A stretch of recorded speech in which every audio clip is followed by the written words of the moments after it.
The course is a very good course. It's one that's really suited for breaking records on, but I am extremely happy. And how do you feel about all the neighborhoods in Chicago? This is your first time here. It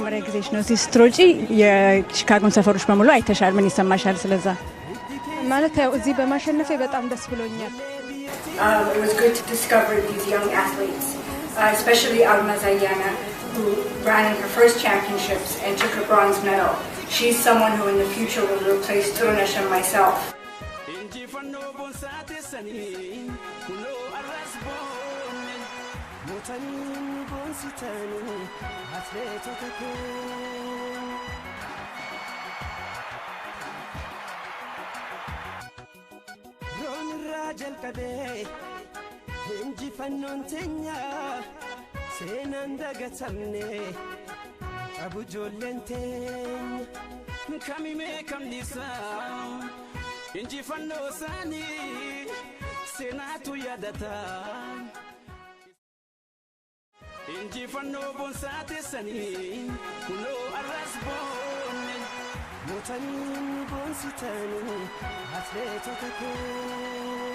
Sabrina Yohannes, a freelance reporter living in the United States. Saw earlier today you're covering some of the Ethiopian athletes. Maybe give us some insight in, when an Ethiopian comes to the United States to compete, maybe talk about what their expectations are, or when they're traveling, are they traveling together? Maybe talk about the experience of an Ethiopian athlete coming to New York to compete, your perception of it. Okay. Yeah, a lot of times they will come in pairs or groups, and Ethiopian society is a very communal society, so people do very much stay in touch with one another and work together and train together and support one another. So there's very much that between the athletes, but there's also that connection with the local Ethiopian communities. It so happens in New York there are a considerable number of Ethiopian athletes who have settled here and who compete here for local track clubs in the New York area. So they're always there to support the Ethiopian athletes and come over from Ethiopia for competitions. And then to some extent the community, the local Ethiopian community as well, will reach out and invite them out for dinner, things like that. So they get a lot of support from fellow Ethiopians wherever they go. So this communal idea, does this exist in Ethiopia also in support of their native athletes, not just when the top are out, in the world competing? On a day-to-day basis, is there general support for the track and field athletes at home? There is, and it's been growing. I think starting out, despite all the success Ethiopia has had in track and field, by far the most popular sport was soccer, and still is. But I think there's been much more growing awareness of how much Ethiopian runners, distance runners especially, accomplish overseas. Previously, it used to be just the Olympics that people knew about, and people are becoming much more aware now of world championships and other major competitions and races.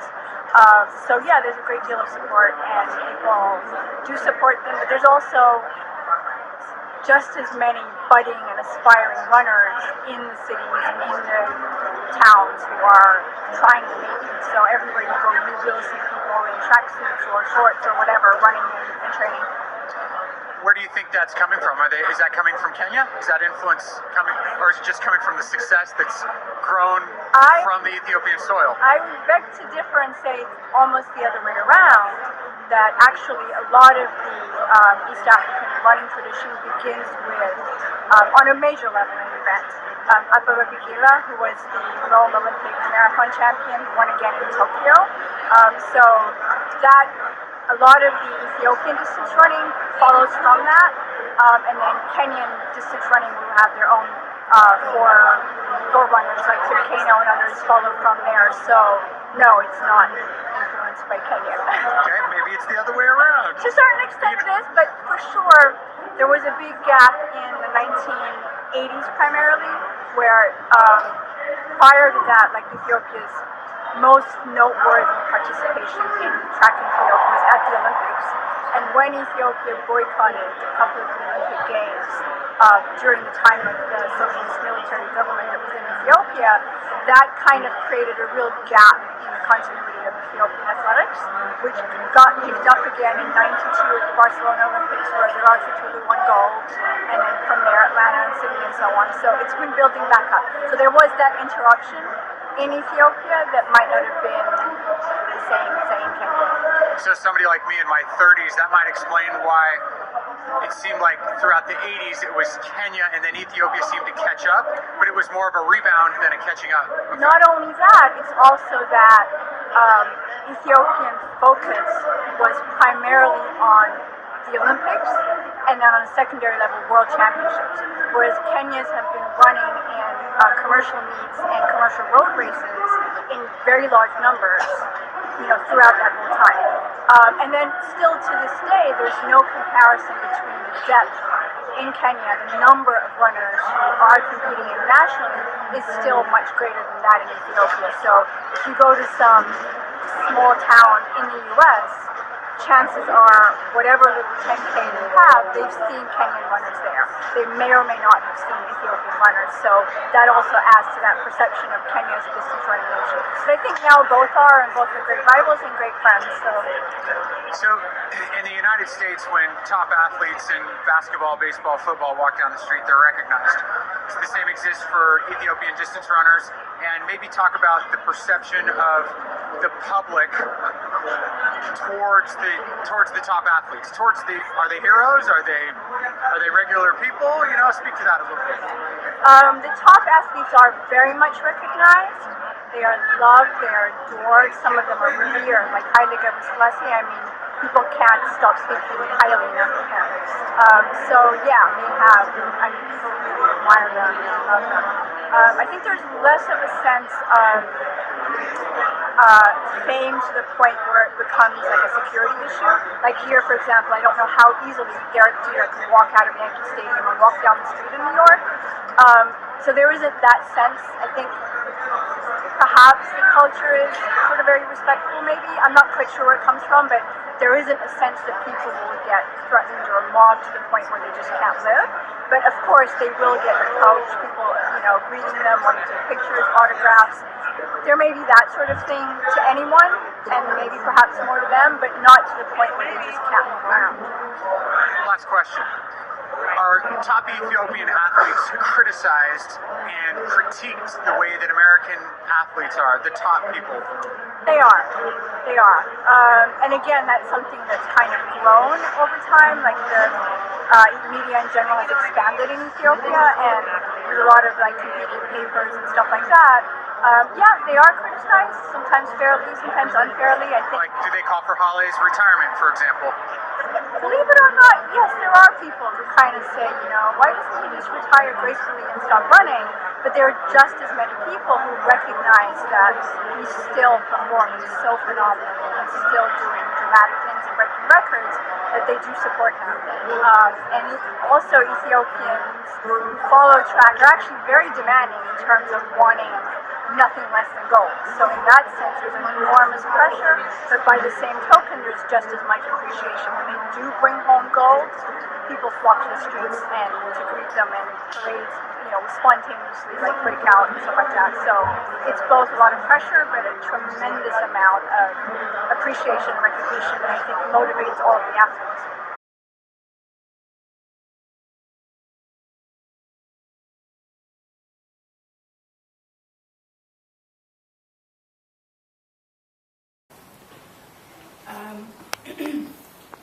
I was very comfortable. The results are great too, especially since it's my first time. I'm extremely happy. Thank you. And the floor is open to your questions now. Next question. Thank you very much. Congratulations, Nusrat and other athletes. My question is, you have an illustrated career throughout your career, so you have participated in lots of championships. What's next for you?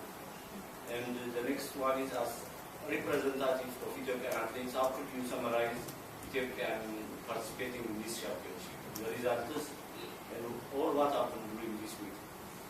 በአማርኛ ወይስ በእንግሊዝኛ? እሺ ውድድሩ ያው በጣም ጥሩ ነበረ።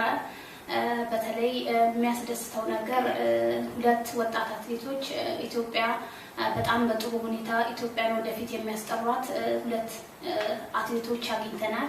ያ በጣም የሚያስደስት ነው። አልማዝ አያና በተለይ የመጀመሪያ ውድድሯ ነው ዓለም ሻምፒዮና፣ በዛ ላይ ነሐስ ሜዳሊያ አግኝታለች። ወደፊት ደግሞ የኔና የጥሩነሽን ቦታ በከፍተኛ ደረጃ ይዛ ኢትዮጵያን በትልቅ ደረጃ የምታስጠራ አትሌት ስለሆነች በጣም ተደስቻለሁ። በውጤቴም በጣም ተደስቻለሁ። ሌላው እንግዲህ ከዚህ በኋላ ሌላ ቀጣይ ውድድሮችን አድርጋለሁኝ። በዓለም ሻምፒዮና መሳተፍ ፈልጋለሁ። ወደፊት ደግሞ ወደ ማራቶን መቀየር ሐሳብ አለኝ።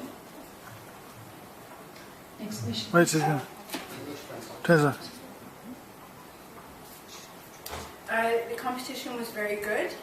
Especially, it's really great that we had two young Ethiopian athletes who competed and did very well here. It was good to discover these young athletes, especially Almaz Ayana, who ran in her first championships and took a bronze medal. She's someone who in the future will replace Turunesh and myself. As for myself personally, I'm very happy with my results too, and after this I'll continue to compete at championships, and in the future I intend to also run the marathon. Yes, please. That's right. You and Turunesh were in different events in this championship. Do you look forward to the day that you actually get to line up and race against her, and will that happen this year? Yes, I want to run both 10,000 and 5,000. Because of that, I'm going to for qualification 10,000.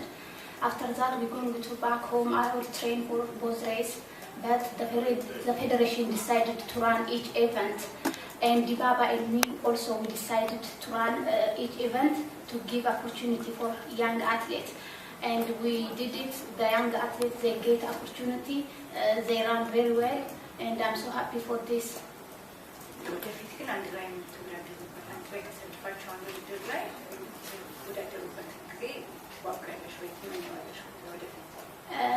Yes, I like to run with Dibaba. She's the strongest athlete, and my biggest competitor is Dibaba. I want to run with her. I like to run with Dibaba. Yes, please. Okay, thank you. Congratulations to all. My question is to Almaz, and I want to forward it in Amharic. Almaz, you are in fact the Ethiopian champion in the steeplechase this year. When did you start running 5,000 meters? And in the future, do you expect to continue with the 5,000 meters, or are you going to go back to the steeplechase?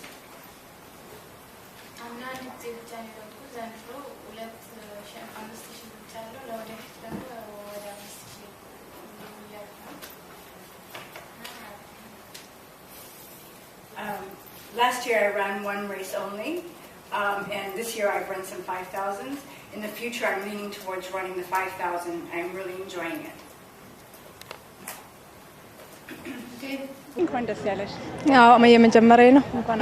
Yes, it is the first time. Thank you very much. So you were expecting to break a world record here. You wanted it to be your personal best. Neither happened, but you are still the winner. How did the course feel?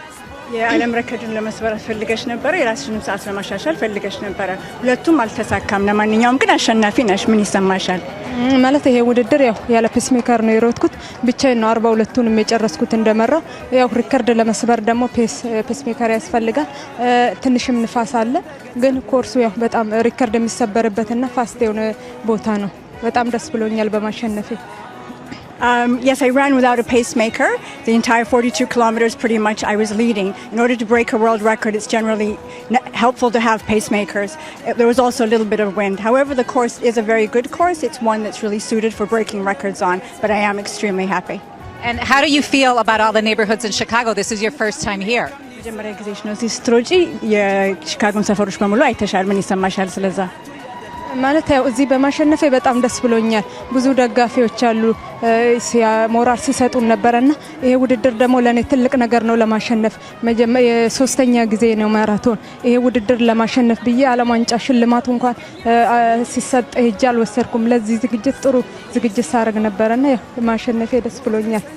I'm very happy to have won. This was very special for me. This is my third marathon, and I'm very happy to have won here. I really worked very hard for this. In fact, after the World Championships, there was an award ceremony that I missed because I went straight towards preparation for this race. Well, still the third fastest runner or woman runner in the world. So congratulations to you. We hope to see you back here next year. I'd love to.